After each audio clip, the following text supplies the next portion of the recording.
So I think on many scales, architecture involves problem solving at its core. And so, if one's interested in that, in doing those, in working and solving problems and coming up with creative solutions, it's a great profession.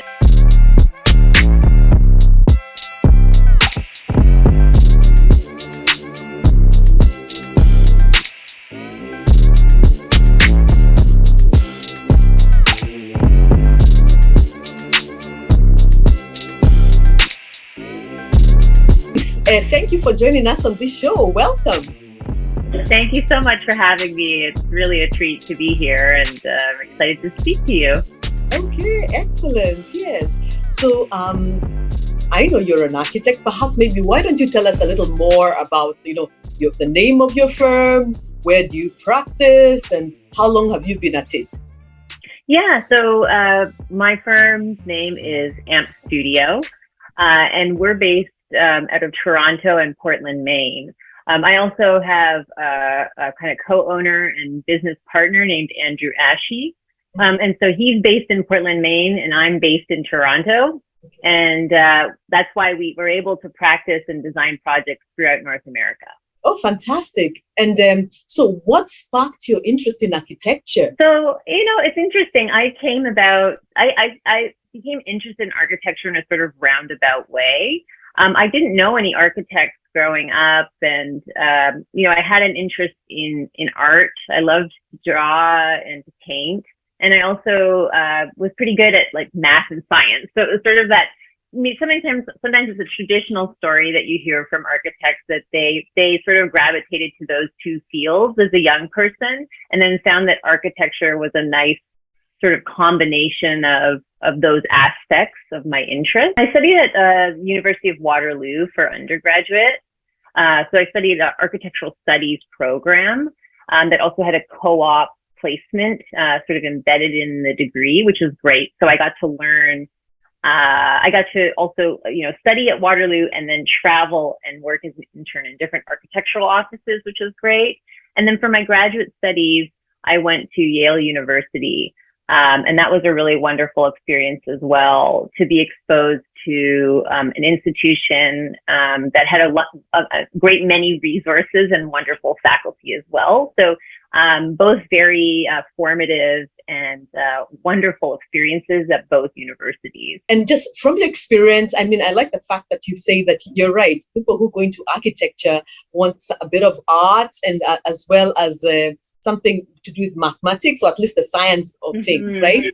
So for you, having been through the motions of this and having done it for quite a while now, what are some of the technical skills that you find paramount to become an architect? I think the most important thing is a sort of an ability to problem solve and to sort of enjoy problem solving. And I think that really does speak to both a creative field as well as, let's say, a more technical STEM sort of field like math or science. In both cases, you have a problem and you have to solve it. And in architecture, that can range from how you design a space and what a client wants, to achieve and what their goals are, to how you might build it, how you might problem solve in the field to design something and to collaborate with a contractor. So I think on many scales, architecture involves problem solving at its core. And so, if one's interested in that, in doing those, in working and solving problems and coming up with creative solutions, it's a great profession. And you did mention contractor, and I would imagine another kind of dynamic is required when you're working with contractors or working with others. So in terms of soft skills, yes, there's the problem solving, being able to think as you go and stuff like that. What are some of the soft skills somebody might require as an architect? Yeah, absolutely. So like you're saying, there's a lot of collaboration with different team members, different consultants, contractors, and also the client. So you put on a lot of hats as an architect, not just the hard hat on site, but hats that relate to approaching, let's say, a client who hires you to design a space, and they may not be familiar with architecture at all. And you have to sort of work with them and listen, and collaborate, and communicate clearly in order to share your design ideas with them and to convince your client that this is a great solution. So there's a lot of sort of being, having strong emotional intelligence, for example, listening, communicating clearly is very important. And that also extends to working with consultants. So, for example, structural engineers or mechanical engineers.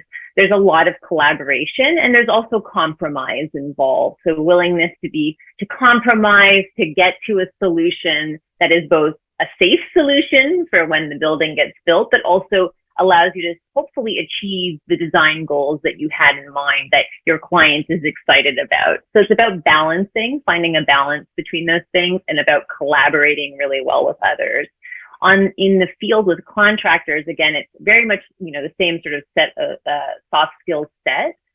Working with a contractor, there's a lot of listening. It's important to be very organized.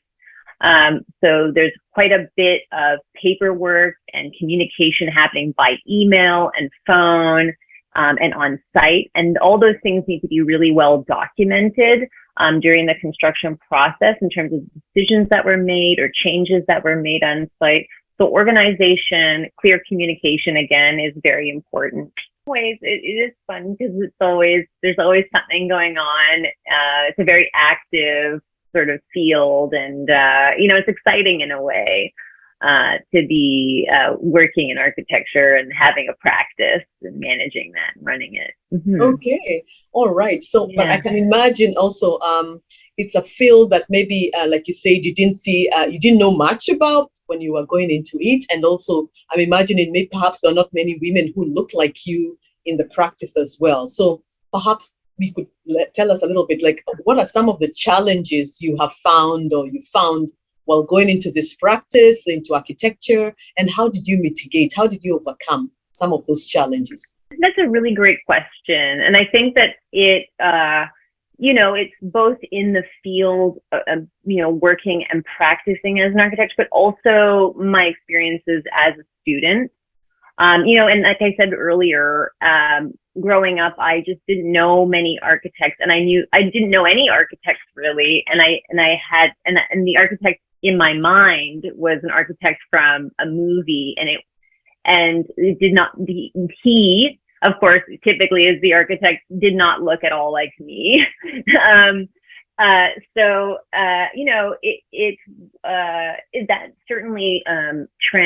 certainly continued in terms of the faculty that I worked with or that taught me in undergraduate. But then graduate studies, it changed a little bit. And I would say as an educator now, so I also practice and I teach at U of T. It's changing and evolving, but there's still lots to be done. So I would say that personally, a lot of it was about proving yourself, I think, or I felt I had to prove myself to gain respect. And particularly, I think that was pointed, it was clear that there was a little bit of a disconnect in terms of the expectation of, again, what an architect or who an architect should be, particularly when I went to construction sites. And I think that that's both maybe a gendered thing as well as, as a minoritized or visible minority. It was both and also a bit more vocally kind of, stated. But it was also motivating to have colleagues or some, other students that I've met along the way that have become dear friends that were also going through that process as well. And so, it was really exciting to have others to share stories with. I was actually in California, living in California and LA at the time and studying for my license. And one thing that was very exciting for me was when I did get my license in California, I immediately signed up to what is called like a Black architects database that is maintained in the US. And it was just, I think, created, I don't know if it was created by NOMA or by another institution, but it's just a way for Black architects to add their name to the list and to kind of keep count, and there aren't many. Like it's actually shocking the number of licensed architects, particularly female licensed architects, with female identified architects within the field in the United States. But it was exciting to add my name to the list, and it was a goal that I certainly had, and it was very satisfying when I was able to do that, to be part of that cohort. Wow. So you found at least organizations that were kind of finding ways to create bonds or connections with other, so in a way to be able to support one another, right? Okay. Yeah, I think that support is important in finding, absolutely. Support is really critical.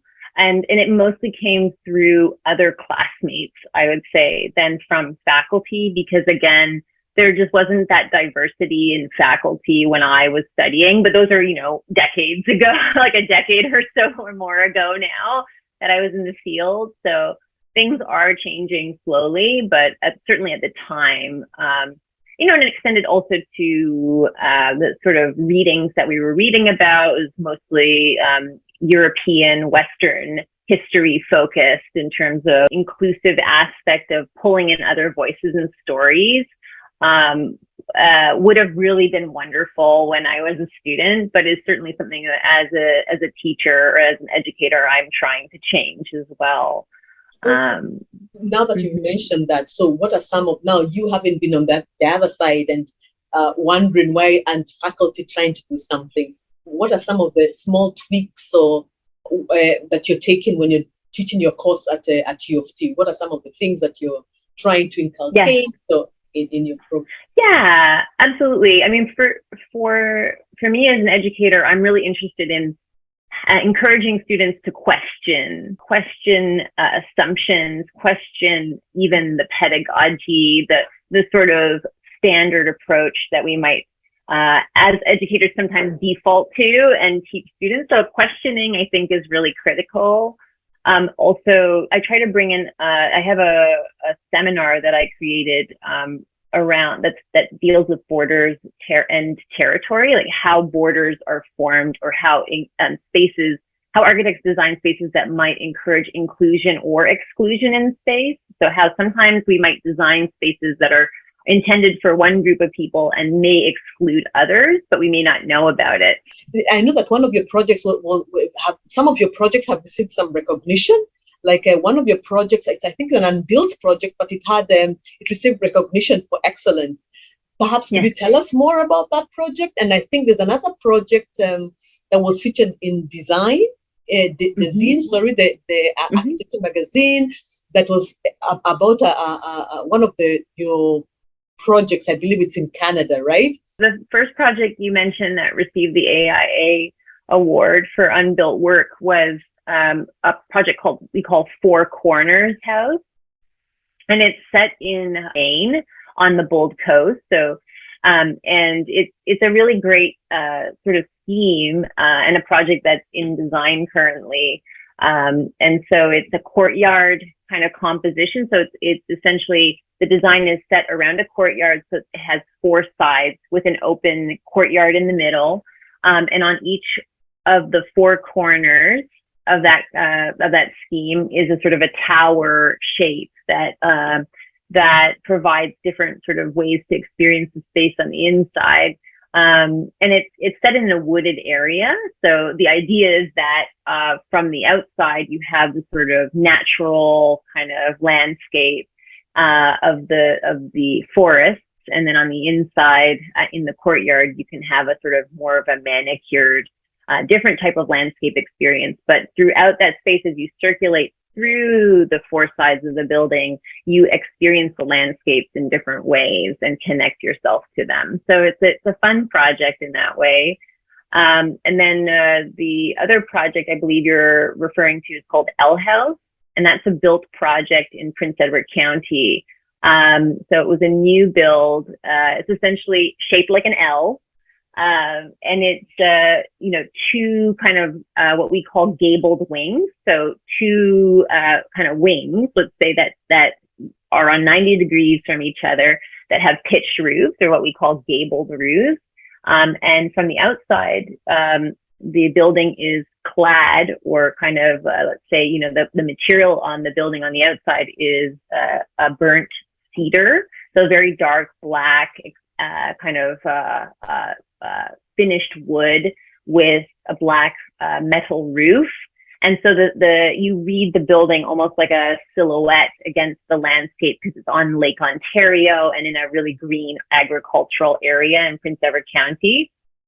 And then as you go into the residence, it has a different palette that's, light concrete, white walls, light oak, cabinetry, and other built-ins and closets. And so there's a kind of a contrast between the inside and the outside. And so the inside is very light and airy, and allows for nice sort of through windows framed views of the lake, as well as the sort of agricultural landscape as well. So they almost become sort of like picture frames within the space as well. So it's a fun sort of project as well that was very exciting for us to build. The images looked quite inspiring. Yeah. Yeah. Thank you. Spaces. Yeah. So what advice might you have, Anne-Marie, for somebody who wants to go into architecture? I know you've kind of mentioned some things. You need to be open-minded, be able to have emotional intelligence, to communicate your ideas, convince your clients and stuff like that. But what advice would you have for somebody, either a young person, a teen, or a young professional who is considering going into architecture? What advice would you give them? That's a great question. I would say that I would recommend finding mentors throughout your experience. A lot of architecture, at least in my experience, has to do with gaining experience and learning from those experiences. But often, having a mentor in some capacity, whether it's through school, or when you're in the profession, maybe it's a supervisor you're working with, or a more experienced architect, they can help you to sort of navigate that process, of becoming a more experienced architect. Support where you can throughout the process as you learn and as you build experience. Could you bring it home a little bit? For example, like, I'm 18, I'm thinking of architecture. How do I find that mentor? How do I cross over the threshold? There are some great organizations as well that could be a starting point, that also help to connect, particularly if you're a high school student or a young person wanting to connect and learn more about architecture. So, for example, I'm a co-founder and also executive member of an organization called BAIDA, BAIDA, which stands for Black Architects and Interior Designers Association. And we formed as a way to provide a space for mentorship and networking and promoting Black architects within the field and within Canada specifically, because in the US there is, a similar organization called NOMA there. So that's one example, in whatever way that this young person is interested in engaging in design. This is one example of, trying to find organizations that might be run by architects or designers, or maybe an institution that's trying to have outreach to students.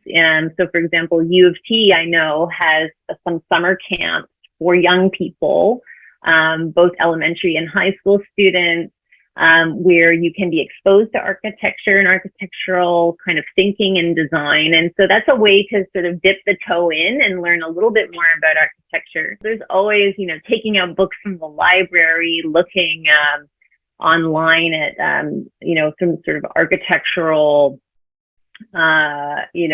journals or publications, just to get a sense for the possibilities of architecture. And for me, particularly as an undergraduate student, I remember going into the architectural library at Waterloo and opening up some journals and seeing just and really, it was eye-opening for me in terms of the potential and possibility for architecture. I'd never, I think I remember it was probably like Japan Architect Journal, but just looking at the work and the beauty and exquisite detail of some of the projects that I saw in this particular journal, it was so inspiring and exciting to think that architecture could be something that's very thoughtfully and carefully crafted and designed. I just hadn't been exposed to those types of buildings in my day-to-day life prior to that. And so I think like on different ways and in different levels of engagement, one can really start to learn a little bit more about architecture and then take those next steps in terms of, finding that network and that support structure if needed. So there's lots of steps and different ways to approach things. Okay, yeah, no, that's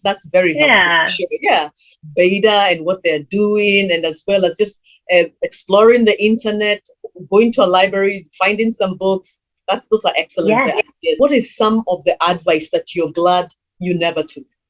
Some advice, people like to give advice, and that advice might have worked for them personally, but may not ring true to you. So, for example, I had a supervisor when I was working at an architectural office in Los Angeles after I graduated from Yale, and they recommended that that when I'm speaking to clients, for example, or in the field, that I never own up to mistakes, and that I should always be confident in that manner, so that always sort of avoid sort of taking ownership or saying that you might not know an answer right away, or that. So you always want to be kind of extra confident and sort of not show that what seemed to be, I think, a weakness to that particular individual. But that's just not who I am. I am, and I value that I'm a collaborative person, that I'm an honest person. And I think that, having my own practice now, I'm able to sort of be that, to sort of encourage my staff members to be upfront about questions that we might have, and to just say to the client, this is a question that we have, and we'll follow up with you. So I think, honesty and integrity were really critical to me as both a person and as an architect, and so that advice I would not follow through on. So the notion of being hyper confident is not something that I necessarily think is valuable in the field. I think that honesty and integrity and being open and collaborative are actually more important to being a successful architect. But again, different things work for different people. So sometimes advice, should be taken in that manner, and then you sort of take it as a kind of something that was shared with you, but maybe it's not something that you want to pursue for various reasons. So yeah, that makes sense. And you're right. It might have worked for them, kind of dodging things, but that's not who you are, and you can't live with yourself like that, right? If you're not being truthful or honest, right?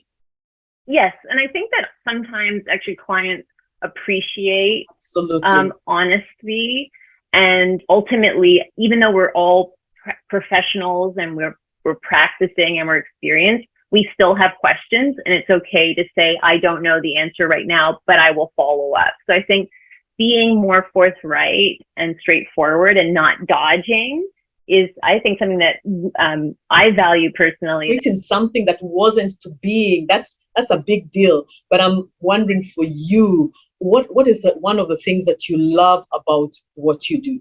Or a couple of things that you love about what you do? I think actually that's a great question, because there's a couple different things. The one big one I think that I loved when I was a student and that I love as a practitioner, and it's finding what feels like the right solution for the project, if that makes sense. So there are multiple ways to solve a problem, but there's sometimes in the design process, one of those approaches that feels right for the project, for let's say the site, the property that it's on, for the constraints that might be imposed by a client. So sometimes there's just a great solution that we're both, as a practice excited about, because it has a dynamic design, or it's an elegant kind of solution to a project, and that our client is also extremely excited about and would have never imagined that that this could have been possible. So landing on that solution to a problem is very exciting, and it's something that I just love, as part of the profession that I work in, and having those aha moments is always exciting. And then I would say that the other one is the other side of the practice, which is about serving our clients well. This is maybe as a business owner as well, but being able to get feedback from our clients where, they may have moved into their new home and they just say that it's really transformed the way they live. That they love the light and they love the air and they love just the feeling of living in this new space. And so it's really wonderful to get that feedback. Or, a client that's really happy with the design process and excited about where things are heading. So getting that, very rewarding. Okay, excellent. So this is my last question in closing. Yeah. So I know that you're a new mom, and one of the things I think with architecture practice is that many people have found it to be very, what can I say, the times are so demanding. So women at times, at least from what I've read, are kind of opt out because of what it demands and the strain it is for a family. So for you, how have you been able to find a balance? And how would you encourage others to find a balance? So, you're having your cake and you're also eating it, Yeah, I think I'm still finding that balance. I think it will be an ever evolving process, is my sense. So I'm still seeking that balance. Right now, the time commitments are demanding. I think it's important to find a good support system wherever you can. So in my case, my business partner, Andrew, has been incredibly supportive through the process. So when I have to, pick up my daughter from her caregiver at a certain time and leave a little bit earlier than I used to, having that support and having someone to sort of handle the reins, let's say, while I'm gone is really wonderful. And to be totally straightforward, I tend to then go back to my desk once our baby is sleeping. So it's about, I would love to find more balance, but right now this is what works well for us in terms of our practice. And we'll just sort of see how things evolve. But I think having a support structure and having people around you that you're working with that are flexible and open to flexible hours is really critical. And I think that that's what made it possible for me. And having a supportive partner as well, I think is wonderful, or support system in general. If you don't have a partner, is really really important to probably being in any profession, but particularly in architecture is great to have those aspects and make it possible for me to continue to practice. Yeah, no, I think that's great advice. I think you're saying that you're still figuring it out, but I think that's great advice. Finding a place that gives you some element of flexibility, and that is supportive, and also supportive of you, and understanding that you're going to pull your weight in a different way at a different time, in your own, kind of giving you that space, and trusting you. Thank you so much, Anne-Marie, for your time. I really appreciated that, and I think what you have shared will help somebody else, and so thank you. Well, thank you so much for having me. It's been great, a great conversation, and also wonderful questions that have challenged me to kind of reflect upon the profession that I'm in, and as well as my experiences as well. So it's been a wonderful opportunity to share those experiences with you. All right. Okay, then. Thank you. Thank you so much.